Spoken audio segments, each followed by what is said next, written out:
Eu queria dizer, essa minha fala, que é uma fala ainda um pouco arriscada, assim, temerária, antes de tudo dizer do prazer também de estar compartilhando a mesa com o Matheus, que é uma pessoa que eu realmente admiro e que eu gosto sempre de escutar e aprender com ele.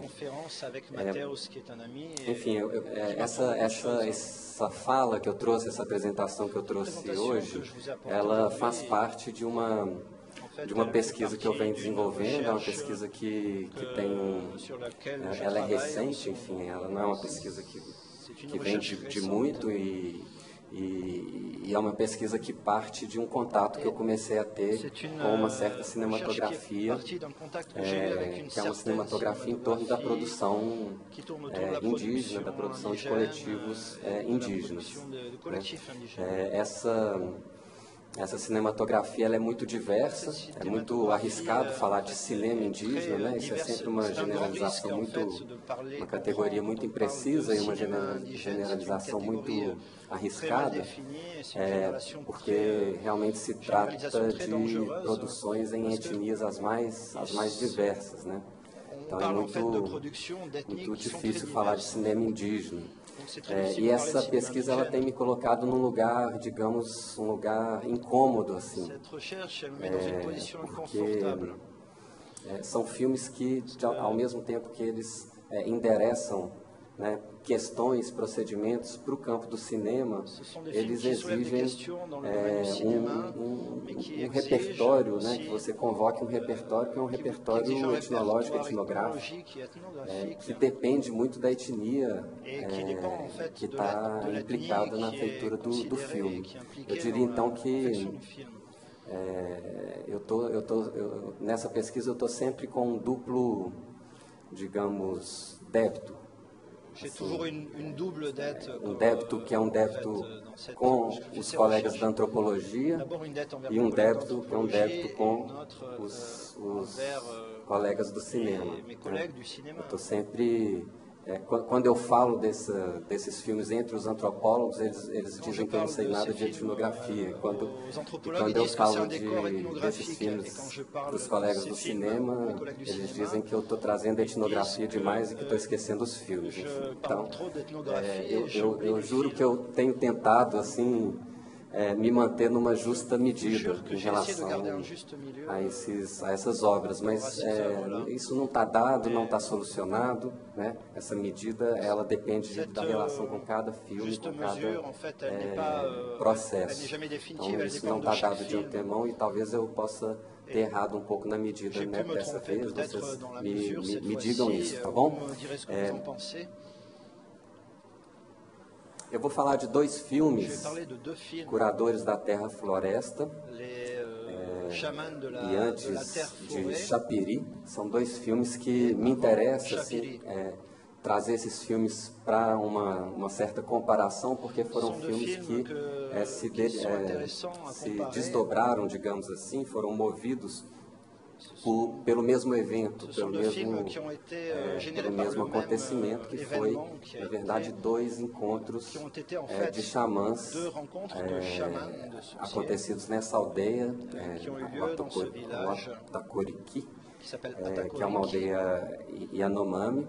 Esses encontros em 2011 e 2012 foram, digamos assim, organizados e produzidos por uma liderança e por um xamã Yanomami, que é uma liderança conhecida talvez de vocês, enfim, que é o Davi Kopenawa. E a partir desses encontros a gente tem então esses dois filmes que derivaram de um registro semelhante, né, de uma situação semelhante, mas que eles se configuram como estratégias ou dispositivos que eu considero até opostos assim, em relação à resposta e às soluções que eles dão de tradução. Está dando para ouvir, gente? Está abaixo? Oi. Então é isso, gente. E envolvido com tudo isso está uma certa questão, uma certa discussão que eu começo a fazer, ainda também de maneira incipiente, em torno da questão da cosmopolítica. Eu vou tentar dizer o que ela pode, de alguma forma, trazer de contribuição para a nossa conversa aqui. Bom, eu vou começar por um termo, que é um termo que nomeia um dos filmes, o Curadores da Terra Floresta, que é Urihi. Esse termo ele poderia se traduzir, então, justamente, ele é traduzido no filme, como título do filme, como Terra Floresta, né? Mas, na verdade, o termo ele tem uma amplitude, assim, ele é uma espécie de, ele diz da natureza, diz dessa terra-floresta, ou diz dessa natureza, mas ele tem um sentido que é um sentido cosmopolítico, na medida em que essa natureza ela é um cosmos, ela é um universo. Né? É uma espécie de espaço sociocosmológico complexo, nas palavras desse antropólogo que tem trabalhado muito perto do Copenau, que é o Bruce Alber. Diríamos que se trata, na verdade, de um cosmos, um espaço cosmopolítico, que remete a uma imagem essencial, ancestral da floresta, a seu princípio vital, seu princípio de fertilidade, mas que é um espaço que, ao mesmo tempo que ele remete a essa cena, digamos, ancestral, ele não pode ser a priori fechado. Isso é importante, tá, gente? Talvez para as consequências que eu quero tirar aqui. Ele é um espaço que não pode ser fechado a priori, porque ele abriga uma rede de relações interétnicas e interespecíficas e também uma possibilidade inumerável, digamos assim, inaudita de agências e de sujeitos. Assim, essa ideia da natureza, ela está distante de uma certa concepção de natureza que a gente tem de uma natureza opaca, muda, né? É uma natureza em que ela é povoada de agências, né? Todo tipo de agências e toda possibilidade, digamos assim, virtual de outras agências, né? E aí eu estou dizendo de humanos, animais e de espíritos. Tá?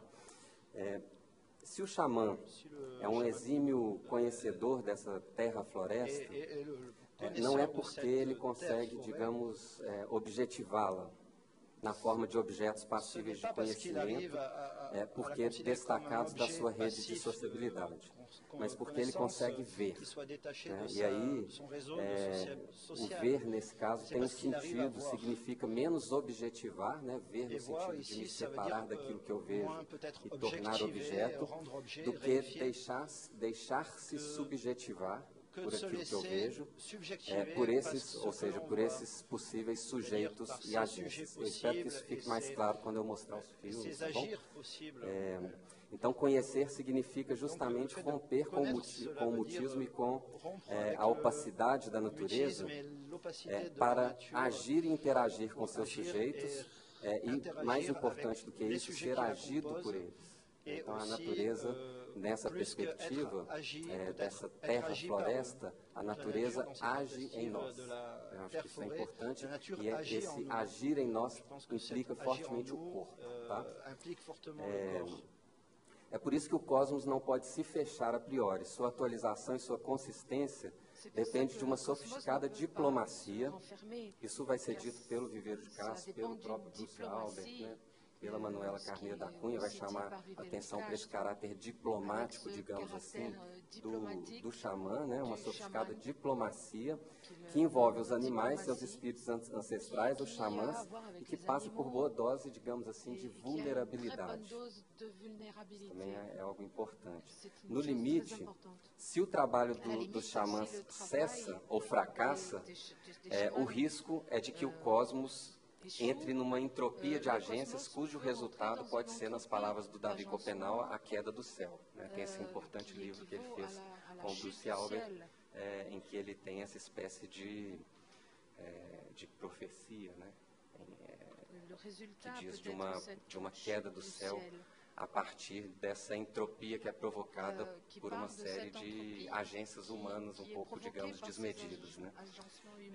É interessante que nessa fala do Copenau, ele está endereçando tanto uma fala cosmológica para a sua própria etnia, né, a partir de certas de uma elaboração de mitos, né, uma elaboração de narrativas míticas que são próprias dessa etnia Yanomami, mas ele também endereça, digamos assim, ele produz deslocamentos nessas narrativas míticas para que elas também tenham, digamos assim, uma função interétnica e política. Então ele endereça uma crítica, aquilo que o Bruce Albert vai chamar de uma crítica xamânica da economia política da natureza. Então ele está dizendo que há uma espécie de fumaça do metal, ou de uma espécie de que coincide com uma epidemia dessa terra-floresta, que no limite vai queimar a terra-floresta, vai queimar esse cosmos, nas palavras dele, como uma sacola de plástico que se fura toda pelo fogo. Né? Então essa é a fala que o Copenau endereça aos brancos, digamos assim. Né?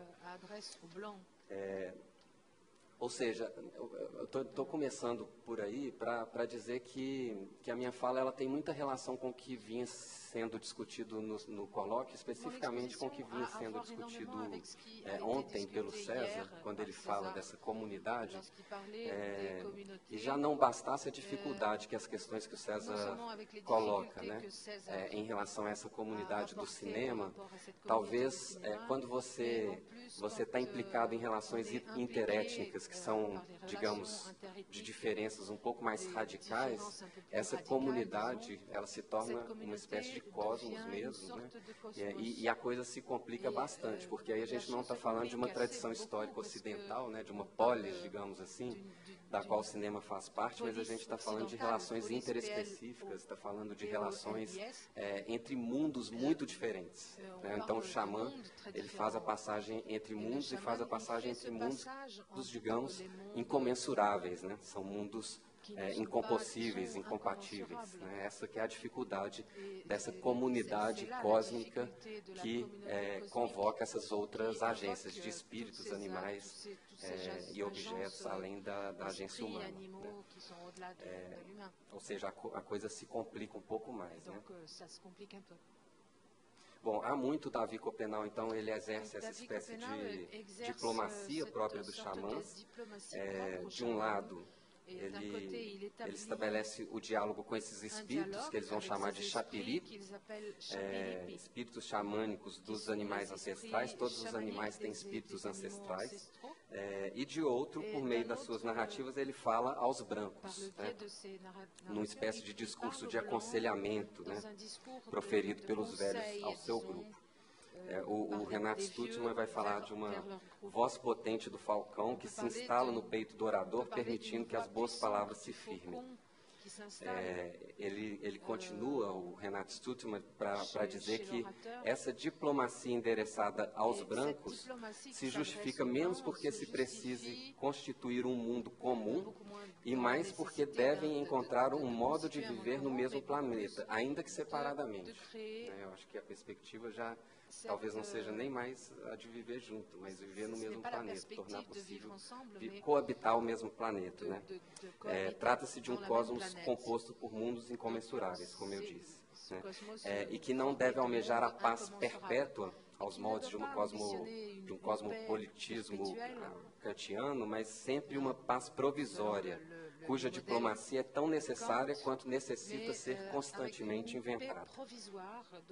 Então, em 2011 e 2012, o Davi Copenau ele organiza esses dois encontros de xamã na aldeia Watoriki, que são espécies de parlamentos, de assembleias cosmológicas, né, cosmopolíticas. Assembleias cujo debate se manifesta no corpo e cujo plenário acolhe o visível e o invisível. Os xamãs, então, eles inalam um pó, que é o que eles chamam de uma comida dos espíritos, que é o pó Yacoana, feito de... Está acabando meu tempo, não, né? Deu um frio agora na barriga.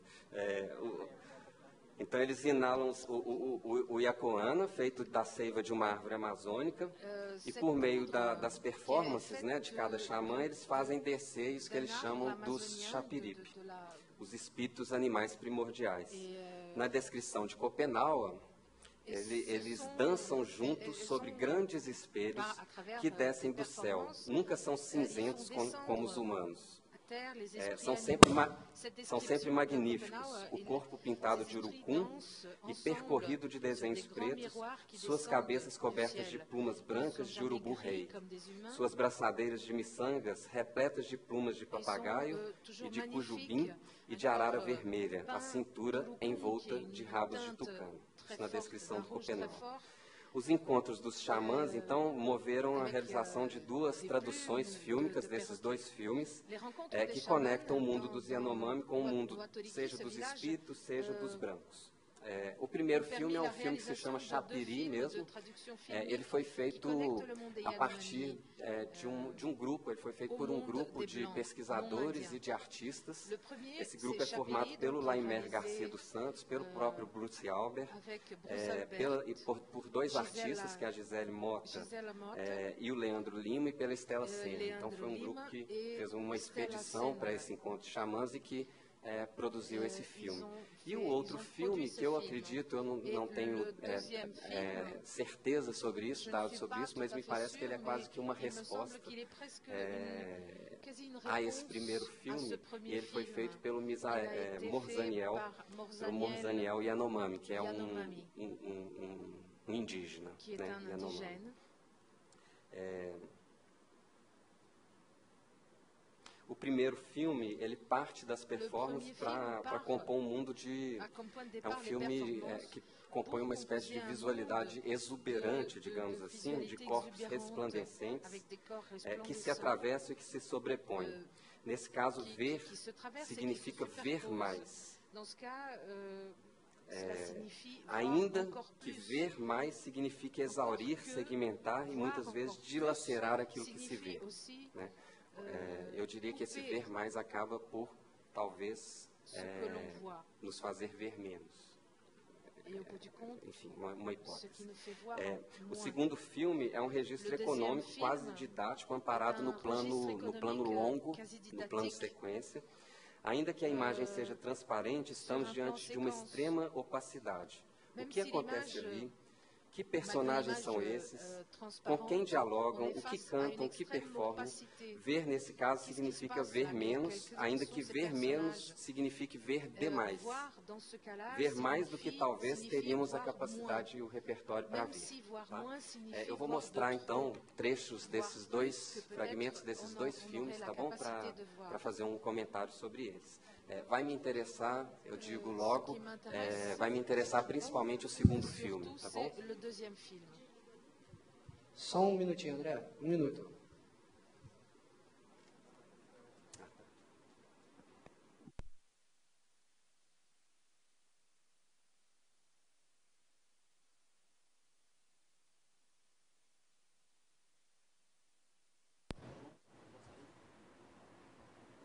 Pode soltar?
O segundo trecho do filme. Pode deixar a luz apagada, tá? Eu vou mostrar alguns trechos.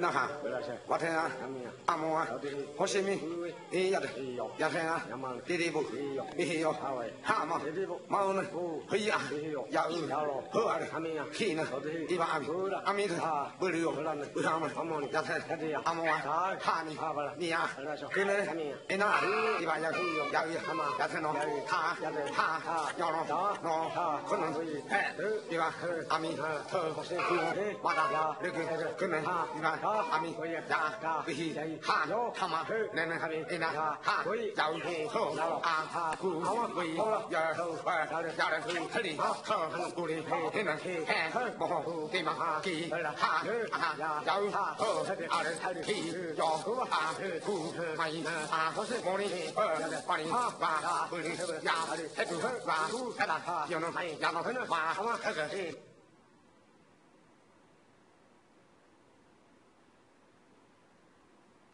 Agora o segundo filme, tá bom? Maintenant le deuxième film.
pajé faz assim. O Tupana, ele é bastante força. Tupana, ela é uma chefe que resolve quando o mundo está adoecendo, muita chuva e muito quente, e a trovão está falando, olha, nós estamos adoecendo, então você vai me salvar, olha para nós aqui. É por isso que é trovão que fala. Então é assim, nós ajudamos a curar o nosso mundo, a nosso planeta Terra.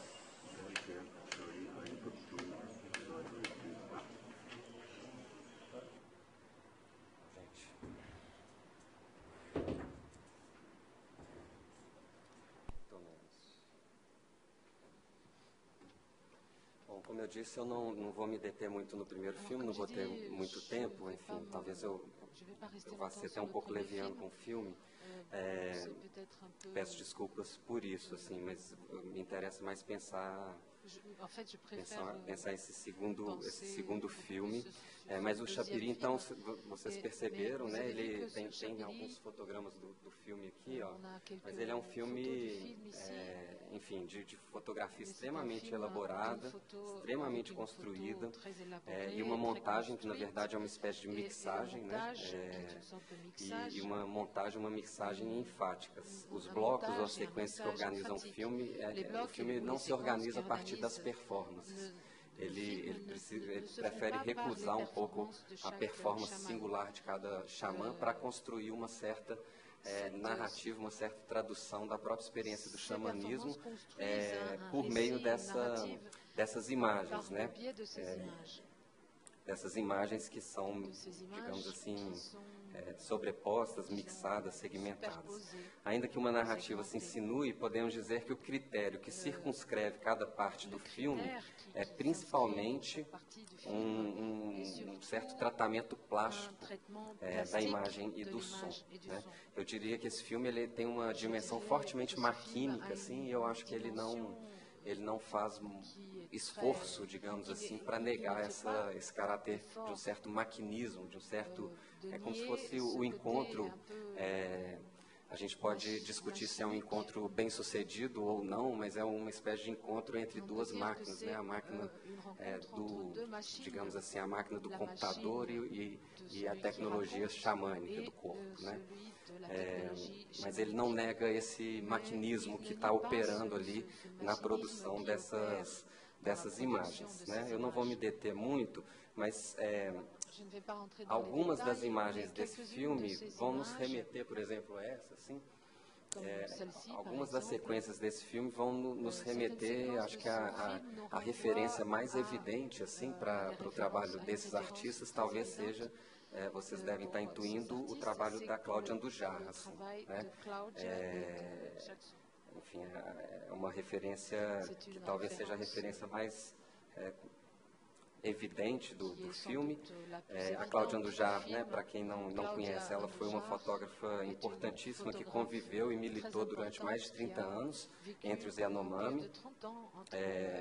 E em algumas fotografias e ensaios da Cláudia Andujar, ela se vale fortemente de estratégias de intervenção na imagem, seja no momento da tomada, seja no momento da pós-produção. Para tanto, ela recorre a processos que são processos, digamos, manuais, né? São processos ainda muito analógicos, né, na produção das imagens.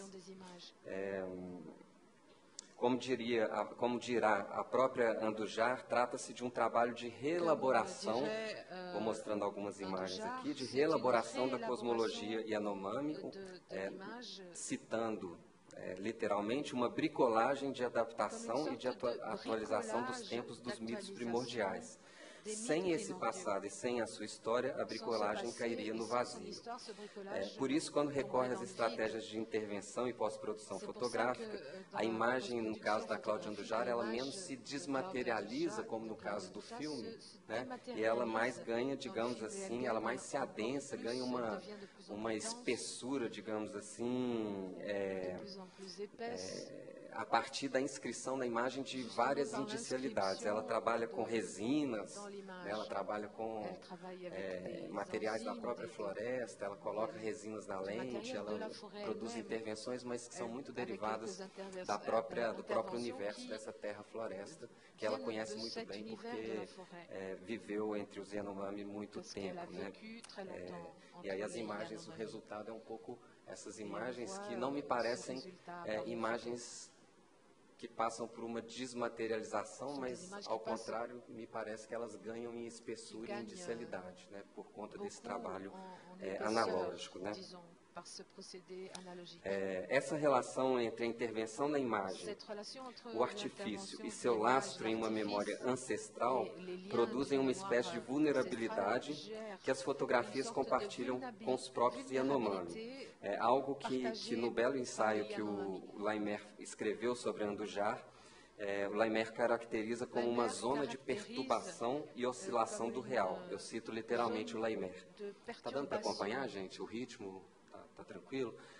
Com efeito, tudo se passa como se houvesse uma zona de perturbação onde o real vacila e exibe ao mesmo tempo a fulgurância da existência e o inexorável caráter de sua impermanência. Por isso, a vulnerabilidade está aquém ou além dos indivíduos constituídos e retratados, sejam eles humanos, animais ou plantas. Está num detalhe que atua como uma brecha, por onde o existente pode, no instante mesmo em que deixar de ser. Isso nas palavras do Laimer. A partir dali, ela se propaga e contagia toda a imagem. Eu diria então que a vulnerabilidade reside então nesse encontro de difícil equação entre ser e devir, né? Ou dito de outro modo, o ser está permanentemente vulnerável em um mundo de infindáveis agências, em uma cosmologia em que conhecer significa abrir-se, deixar-se subjetivar por essas agências. Bom, essa breve digressão pelo trabalho da Cláudia Andujar mostra como que, ainda que a matéria expressiva da imagem seja objeto de intervenção, a fotografia mantém-se carregada de indicialidades a partir da manutenção da imagem de traços de uma forma de vida e de uma cosmologia atualizada em seus vínculos com a floresta e com a vida cotidiana. Mesmo que as imagens se assemelhem em seus resultados, ao rarefazer e desmaterializar a imagem, Chapiri, no caso o filme, se aproxima de uma certa iconicidade, né, na medida em que ele trabalha com essa plasticidade da imagem, não sem sobre ou ao fundo dela, não sem que sobre ou ao fundo dela operem processos, digamos, simbólicos. Acho que isso é importante. O filme, ele me parece trabalhar com uma certa plasticidade e até mesmo um limiar da abstração da imagem, mas ele também incide sobre esse trabalho icônico uma certa dimensão simbólica, assim, de literalidade, digamos, né? O filme ele passa por um processo de literalização, como se direta ou indiretamente a dimensão simbólica textual incidisse sobre o trabalho com o ícone.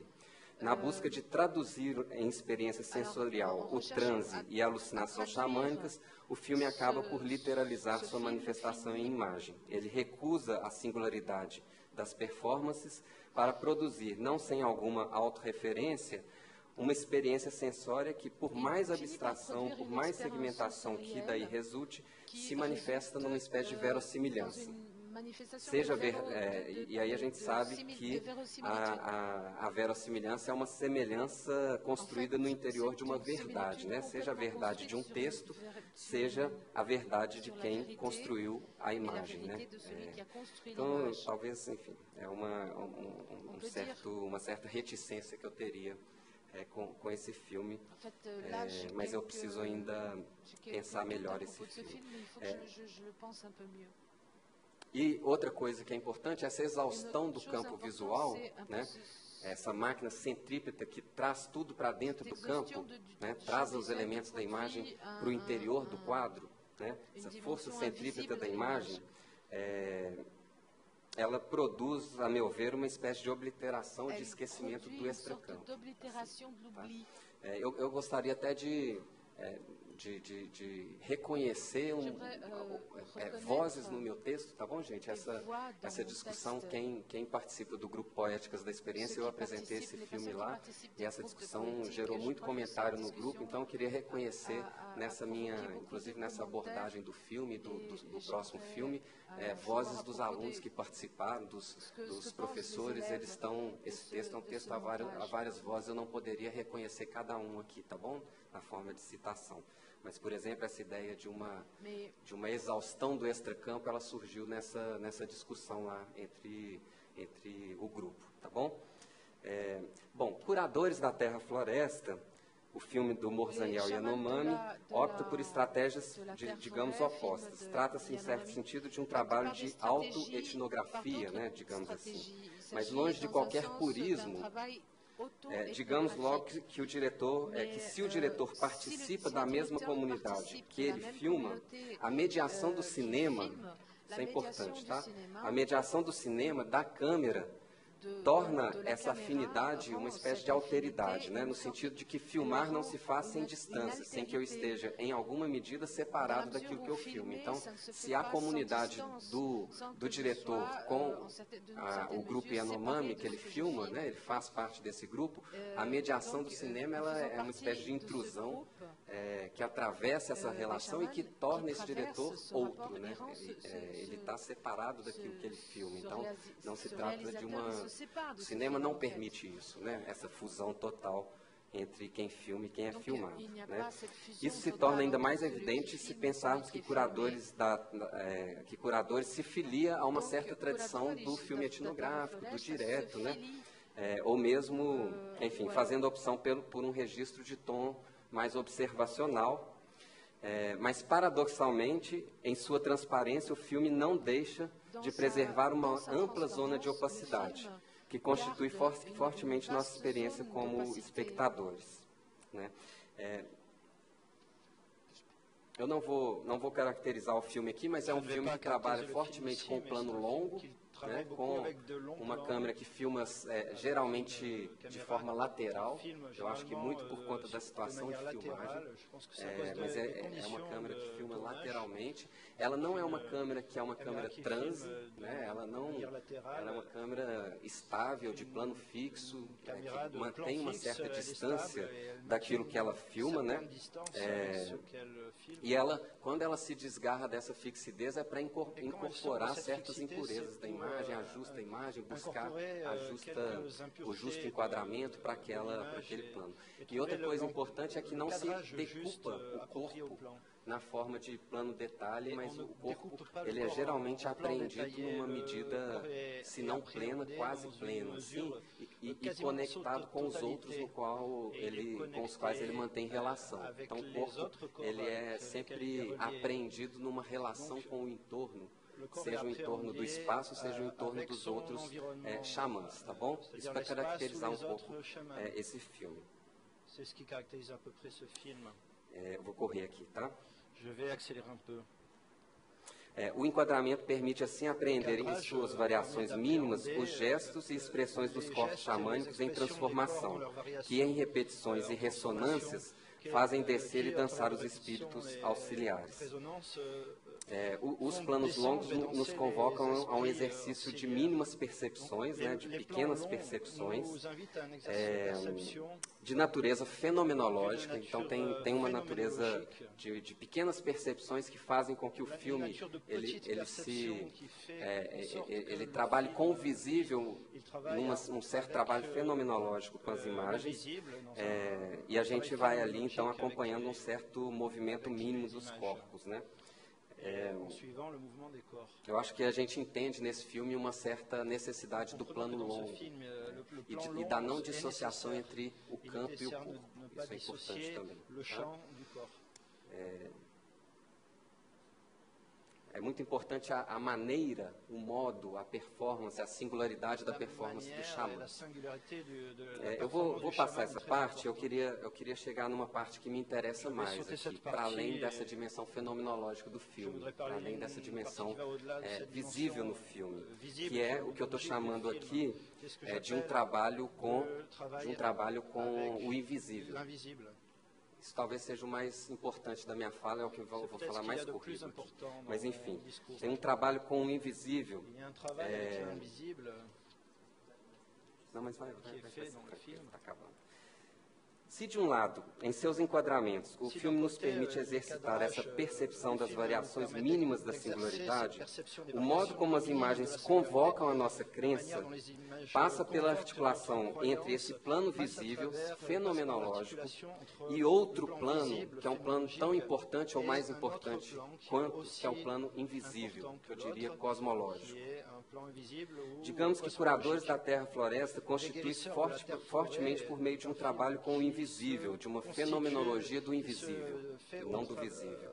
Trata-se de compor com o invisível, de abrir o plano para que ele opere em contiguidade com o extracampo. O enquadramento acolhe, é generoso com o invisível.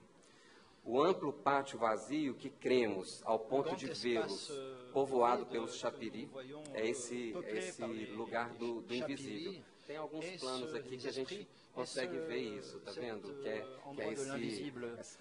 esse plano que é aberto e generoso com o invisível, que é esse pátio vazio no qual o xamã performa, né?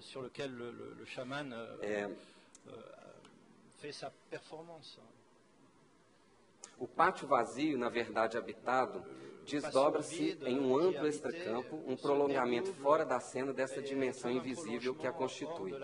Trata-se de um extracampo que, dada sua relação com o mito, com os seres ancestrais que habitam as narrativas míticas e Yanomami, a gente poderia chamar então de cosmológico. Vez ou outra, os xamãs até eles apontam para algo que o espectador não vê, mas que eles veem. Isso acontece recorrentemente no filme. Convocado de tal modo, o invisível não se opõe ao visível. Ele participa de um mesmo dispositivo, isso é importante, configurando-se como espaço virtual que se precipita no visível por meio da performance do xamã. Sua atualização não se dá sob a forma do ícone, mas do índice.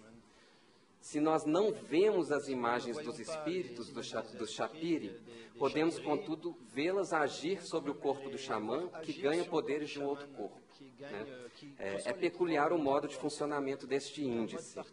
Como espectadores, somos convocados não a crer naquilo que os nossos olhos veem, e sim naquilo que os olhos não veem, mas que ainda assim age sobre o corpo em performance. Essa que é uma espécie de fenomenologia, uma crença no invisível. Né?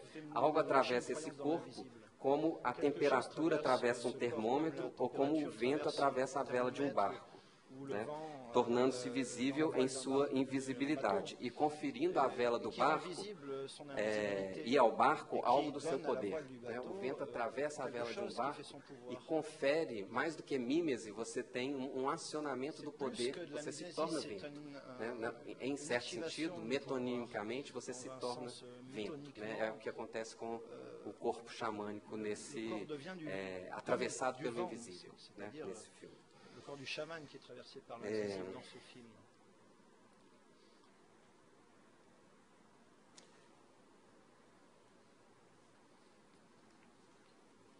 Bom, para terminar, eu diria assim que, como aprendemos por meio das narrativas de Davi Copenau, o chapiri são imagens, eles são seres imagens. Então, para os Yanomami, os chapiris são seres imagens. E para acessar o seu mundo, os xamãs devem, eles mesmos, se tornar imagem. Os espíritos são imagem e, paradoxalmente, são também o verdadeiro centro, o verdadeiro interior dos seres da floresta. Digo, paradoxalmente, em referência ao repertório cultural metropolitano, que se constrói na separação entre ser e aparência, entre imagem e objeto, entre artifício e ontologia. Mas se podemos dizer que Curadores da Terra Floresta é um filme que filma imagens, ou seja, que se produz em Mizanabim com imagens, isso é interessante nesse filme. Os xamãs, Eles fazem descer os espíritos e eles já são imagem. Né? Então, se a gente pensar que os xamãs já são imagem e que os espíritos eles estão presentes, a gente vai ver que é uma espécie de Mizanabim na medida em que o filme filma imagens, filma performances, né? Filma espíritos imagens, seres imagens. Mas o que é interessante é o seguinte, a gente teria que acusar logo um equívoco que está presente nessa Mizanabim.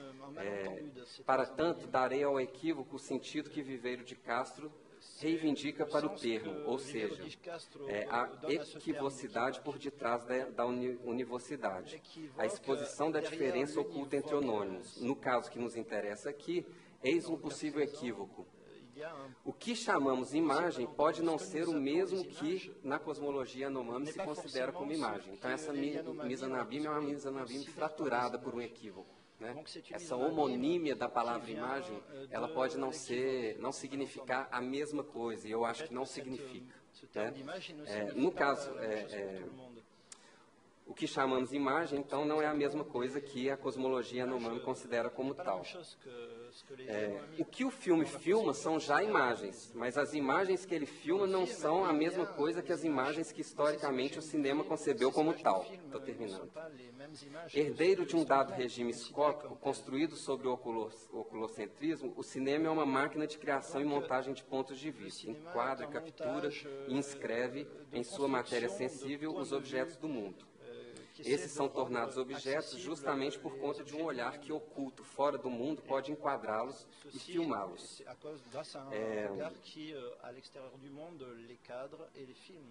Pode enquadrá-los e filmá-los. Mas aquilo que Morzaniel filma são imagens espírito. Na cosmologia dos Yanomami, os chapiris são formas espectrais, imagens invisíveis em situações normais e supremamente visíveis em situações específicas, ou melhor, interespecíficas, nas quais os xamãs não apenas veem os espíritos, mas veem por meio dos seus olhos. Trata-se, portanto, de uma imagem que, normalmente invisível, pode, em situações xamânicas, ser vista e, mais do que isso, fazer ver por meio dos seus olhos. Há um só tempo, imagem vista e imagem que nos vê, né? E que nos faz ver. Né? Como dispositivo fenomenológico, o cinema não pode ver esses espíritos, muito menos ver por meio dos seus olhos. Como dispositivo, digamos, cosmopolítico, interessado nessa fenomenologia do invisível, abrir o espaço para que o cinema pode preservar o invisível, pode abrir o espaço para que o invisível haja, né, possa agir dentro do filme. Filmando o invisível, o cinema nos oferece índices de uma presença ou índices de múltiplas presenças. Talvez a visão, aí eu lembro um pouco a fala do César ontem, talvez a visão não seja a melhor categoria para dizer do regime sensível em curso. Né? Assim como os corpos xamânicos são dispositivos cosmopolíticos que permitem ao invisível agir sobre o plano visível, assim como os corpos xamânicos são dispositivos cosmopolíticos que permitem ao invisível abrir sobre o plano visível. Assim como eles se tornam indexadores de afetos, entrando em relação de reverberação ou de interafecção com seres de que são imagens, o cinema pode, quem sabe, recuar sua vocação escópica, fazê-la atravessar por outra, aquela que permitiria imaginar e crer no que efetivamente não se vê. Isso é importante para concluir, tá bom? Se o filme não nos oferece imagens dos espíritos, do chapiri, é porque essas são imagens interiores, moldes internos inacessíveis ao exercício empírico da visão. Mas, como vimos, temos acesso à sua presença por meio de ações e de afecções. Eu arriscaria levar adiante essa crença. Esses espíritos que atravessam o corpo do xamã, fazendo com que ele veja por meio dos seus olhos, será que esses espíritos nos veem? Em outros termos, povoado pelos chapiri, seria o invisível capaz de nos ver? Ao assistir Curadores da Terra e Floresta, talvez seja boa a experiência do filme inteiro, né? Temos a impressão de que não apenas testemunhar à distância a transformação dos xamãs em espírito, mas também de receber de volta o seu olhar sobre nós. O Chapiri são imagens que devem nos ver para que possamos vê-las. Tem uma fala do Davi Copenau que é assim: quem não é olhado pelo Chapiri não sonha, só dorme como um machado no chão. Imagens através das quais vemos outras imagens. Nesse sentido, se os xamãs são diplomatas entre o mundo dos espíritos e o mundo dos Yanomami, ao filmar, assim tão didaticamente, os xamãs Yanomami, o filme exerce também uma diplomacia entre o mundo dos espíritos e o nosso. Para isso, ele precisa deixar, novamente, eu digo, agir o invisível, para que os seres que o povoam nos olhem e para que, por meio da sua mirada, possamos ver. Nesse caso, ver significa crer. E aí eu termino dizendo o seguinte: uma crítica que pode ser, não sem razão, endereçada a essa minha abordagem, é de que isso não está na imagem, não está no filme. É a crítica que talvez os teóricos do cinema podem me endereçar. Isso não está na imagem, isso não está no filme. Mas a pergunta que eu devolvo é: será que o filme não pode nos ensinar a ver o que nele não está totalmente visível?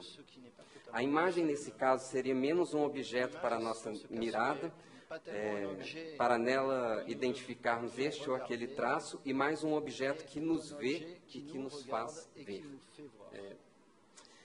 O Bruce Albert, ele fala que esse trabalho do Davi Copenau, então, é um trabalho de crítica xamânica da economia política da natureza.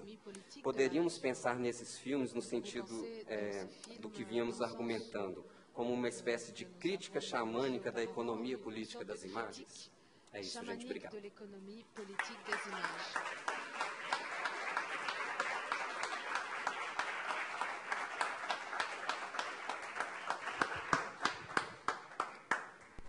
Vamos abrir para perguntas agora. Alguém quer começar? Antes de começar, eu queria só deixar registrado, eu esqueci de fazer isso no começo da fala, um agradecimento em nome da organização do colóquio para os alunos da graduação aqui que estão ajudando no colóquio, a Amanda que está filmando, a Helena, enfim, eu não vou lembrar o nome de todo mundo, mas que o pessoal que está ajudando no coffee break, deixar registrado. A Chay, na verdade, a Júlia, a Luana.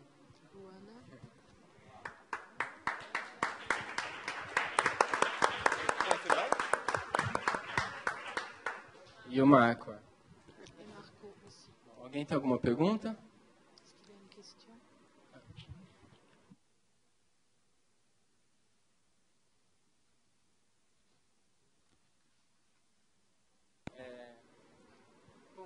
Posso me aproveitar da posição de... Alô? Me aproveitar dessa posição de mediador aqui e colocar a primeira pergunta, então? Eu vou ser bem breve para deixar espaço para perguntar, mas, André, essa pergunta eu faço como antropólogo, mas um aliado, não vou abrir uma crítica, você falou, essa sua última questão que você deixou em aberto, sobre que o que você fala das imagens, elas não estão lá.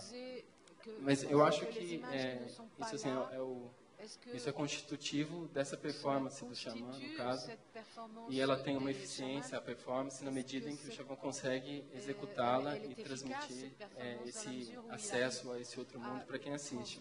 Minha pergunta, na verdade, é um pedido, um comentário sobre se você acha que se existe algum efeito, e se ele existe, qual é dessa câmera ali, sobre a própria performance do xamã, assim, em que medida ela interfere nessa eficiência da performance dele, e como ela faz circular essa performance nas imagens, no filme, em circulação, na montagem, coisas do tipo.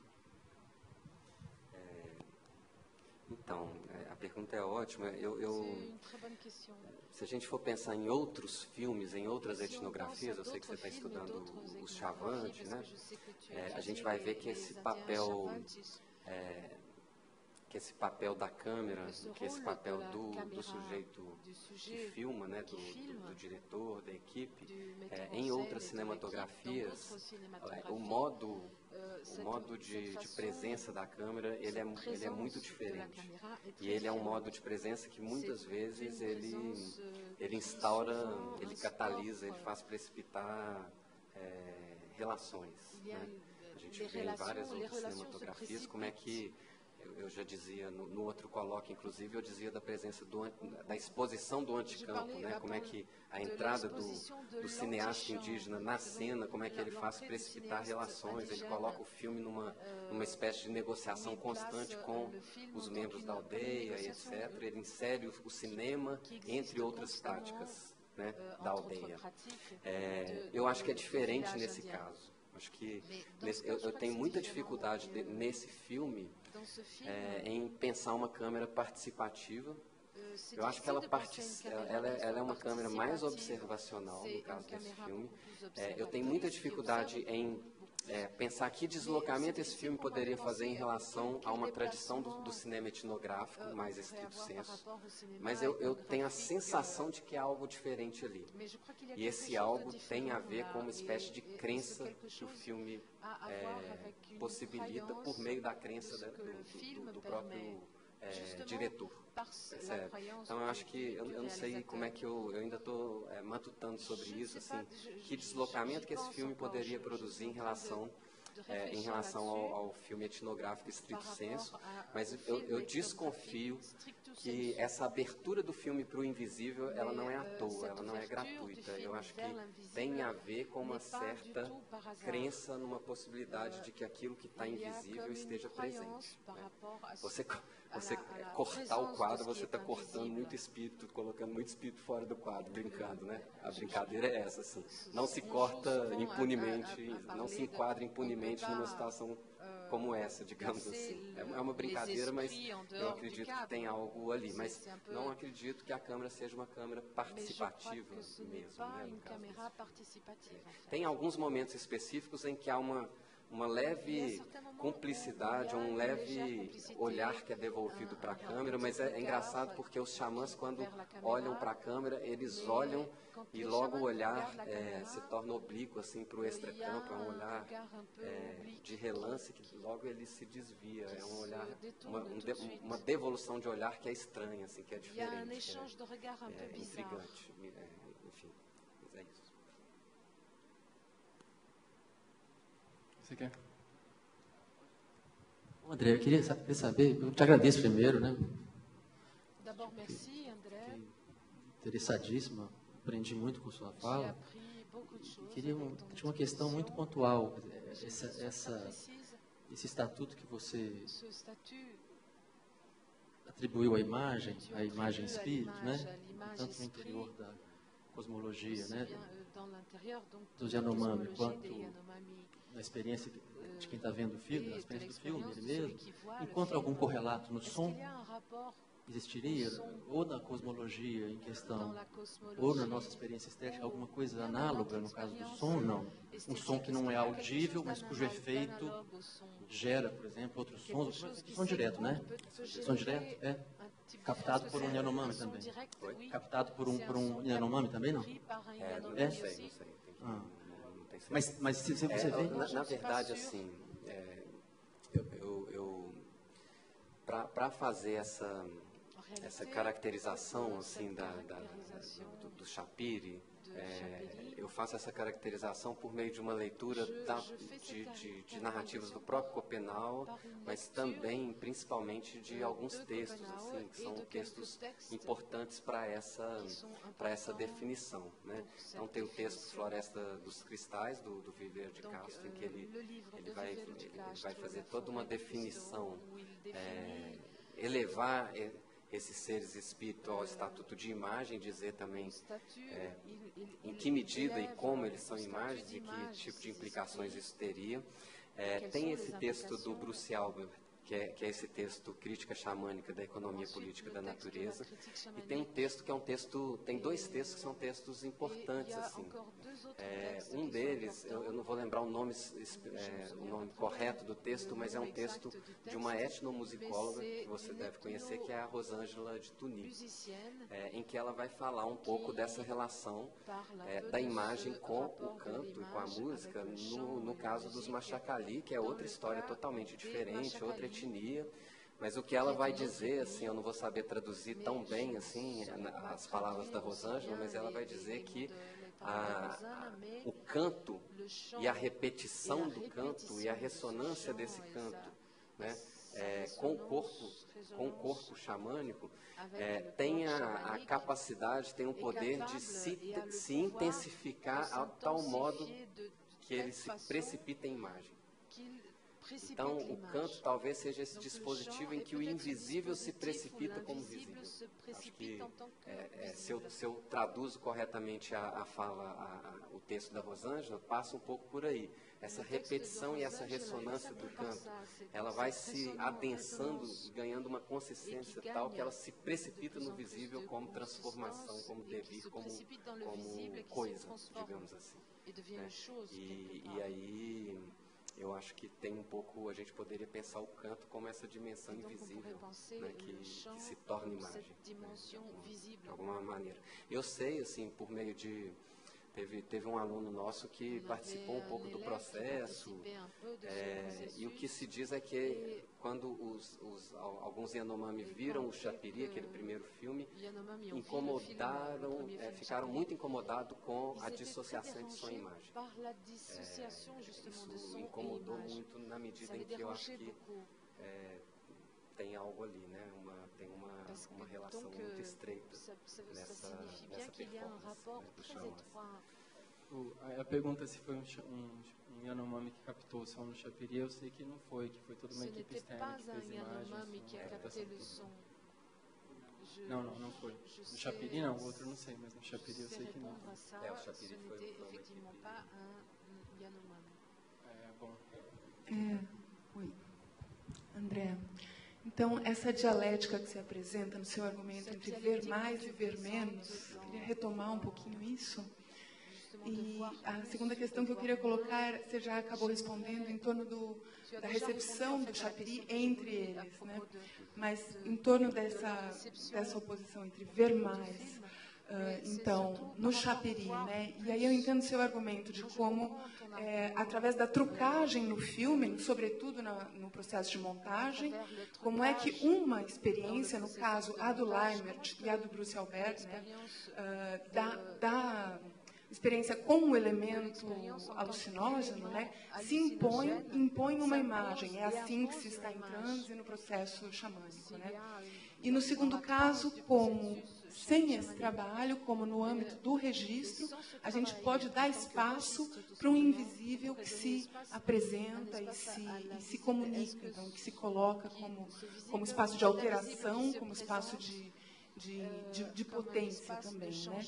Mas aí eu queria lembrar dos filmes do Timothy Ash, por exemplo, né, que de algum modo também trabalharam no canto, também com foco no ritual, também com foco no xamanismo, mas com uma câmera também observacional, mas que, enfim, exterior, né, e, enfim, toda a polêmica em torno da recepção desse filme, do exotismo e da relação entre o pesquisador, o antropólogo, aqueles cientistas e a relação com o grupo estudado, com os Yanomami, como eles questionam isso, como eles entram, criticam mesmo essa concepção de pesquisa exterior e que não dialoga justamente com a cosmologia, né? Mas aí, então, queria se você tem mais dados sobre essa recepção, né, sobre a recepção Yanomami do Chapiri e como é que você menciona rapidamente na sua exposição que esse filme seria uma reação ao Chapiri, né?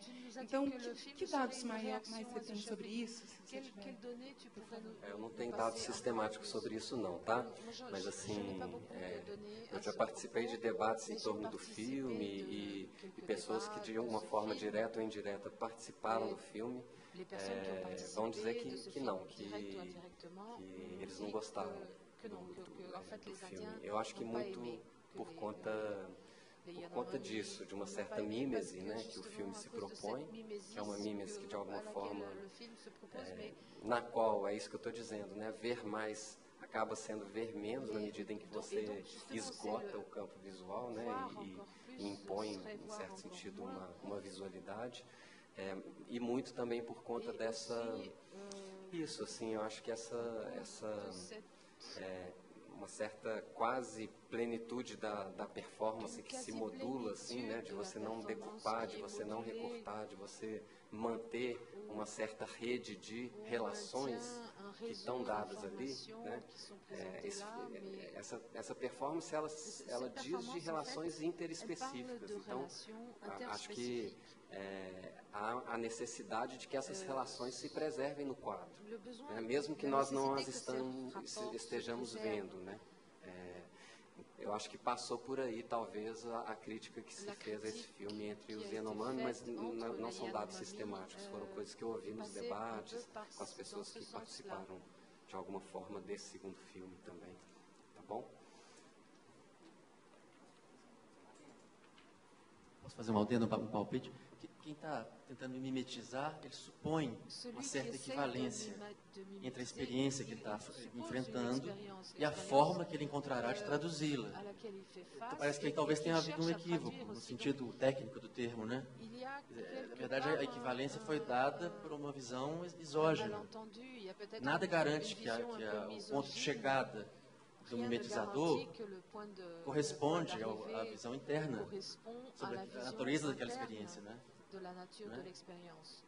Embora o Davi estivesse no grupo, né? Não. O Davi, ele estava no grupo, faz parte do projeto, mas ele não teve muita voz no resultado final, na solução. Ele concebe o projeto, ele faz parte do projeto, Bruce Albert também. Eu não sei como é que foi depois a concepção, o resultado do filme entre a equipe, com o próprio Davi, mas ele participa do processo. São dois filmes que partem desse encontro, mas como uma proposição do Davi também. Mas você tem razão, eu acho que talvez o que deixa a gente um pouco reticente em relação ao Shapiro é a não percepção de uma fratura nessa mise-en-abîme, desse equívoco entre o que se está filmando como imagem pode não ser a imagem tal como a mesma coisa, pode não ser a mesma coisa.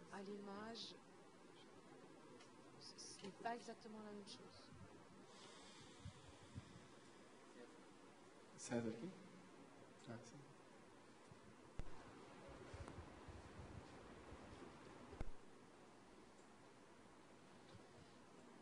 Então, André, acho belíssima apresentação, acho que desde aquela apresentação lá no nosso grupo de pesquisa, as coisas ficaram mais sofisticadas e mais complicadas. Eu queria que você falasse um pouco desse finalzinho aí, dessa maneira como você citou essa crítica xamânica da economia da imagem, quando você assinalou aí as dificuldades dessa passagem, ou dessas diferenças entre o lugar da imagem na comunidade política e o lugar da imagem, ou lugares da imagem na comunidade cósmica. Porque entenda-se daí que, variando os lugares da imagem, varia as atitudes subjetivantes, por assim dizer. Aí, jogando livremente, assim, me perdoa a deriva, mas assim, eu fico lembrando, por exemplo, se a gente, nos trabalhos da Marie-José Monzan, por exemplo, ela lembra que há uma homonímia entre economia e economia, porque o grego não faz diferença entre o oi e o ei, e que oikos, que é aquilo que diz respeito à casa, mas também o que diz respeito à vida da polis, a habitação, não concerne apenas a casa, mas concerne a habitação na cidade. Então, na palavra economia, há também economia, que é uma gestão do ícone, ou seja, assim, uma gestão daqueles que habitam uma cidade, dos olhares que regulam a relação deles para as coisas, deles entre eles. Então, digamos que está nos gregos, estava essa relação entre o aparecer das imagens e o viver, habitar em comum. Enfim, eu fico imaginando, assim, eu queria que você falasse sobre isso, é porque acho que você mostrou muito bem, assim, como que se há uma crítica xamânica da economia da imagem, parece que ela tem a ver com esse outro lugar para a entrada do sujeito, ou seja, parece que tem algo a ver com uma atitude subjetivante, diferenciada, que essa comunidade cósmica convocaria. Pelo que você tem adiantado, por exemplo, essa pulsão, você falou função escópica, mas você também poderia dizer, né, uma certa maneira como o sujeito existe em relação com as imagens, pelo menos para nós, é sob a forma da pulsão escópica. Muitas vezes significa uma espécie assim de tentativa do olhar recobrir de maneira gulosa, por assim dizer, todo o campo do visível, uma espécie de projeção do que vem da subjetividade para o campo do visível ao ponto de saturá-lo, de esgotá-lo, foi o que você falou, né? E aí você sugeriu uma relação entre uma outra atitude subjetivante ligada com o extracampo, com o fora de campo, com o antecampo. Eu queria assim, que você pudesse assim, adiantar mais algumas dessas relações, que eu acho perfeito essa história de que está aí uma... Acho que eu estou trocando um pouco os seus termos, mas eu anotei assim, a crítica xamânica, tá? Economia, política da imagem, se eu entendi bem, é porque essa forma com que a imagem vem oferecer uma posição para o sujeito, ela coloca em questão a maneira como até então nós nos víamos pela mediação da imagem como sujeitos da polis.